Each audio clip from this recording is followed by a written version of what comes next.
Newton మరణంపై వీడని mystery. Sir Isaac Newton భౌతిక శాస్త్రానికి పునాది వేసిన శాస్త్రవేత్తగా ఆయన చిరస్మరణీయుడు. ఆయన ప్రతిపాదించిన భూమాకర్షణ సిద్ధాంతం, గమన సూత్రాలు ఇప్పటికీ శాస్త్రవేత్తలకు శిరోధార్యమే. ఆయన పరిశోధనలు ఇప్పటికీ గణితం, సైన్స్లో ఎంతో ఉపయోగపడుతున్నాయి కూడా.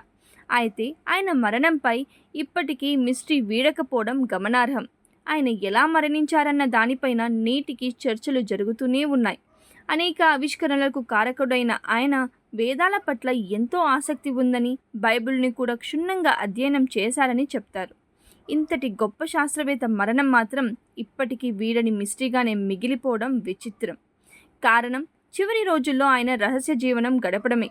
మరణానికి ముందు ఆయన మానసిక అనారోగ్యంతో బాధపడ్డారని, ఈ కారణంగానే సమాజానికి దూరంగా మెలిగారని చెబుతారు. తన మరణానికి ముందు కొన్ని ఆవిష్కరణలకు సంబంధించిన పత్రాలను ఆయన తగలపెట్టినట్టు శాస్త్రవేత్తలు కనుగొన్నారు. న్యూటన్ నిద్రలోనే మరణించారని, ఆయన శరీరంలో పాదరసం కనిపించిందని చెప్తారు.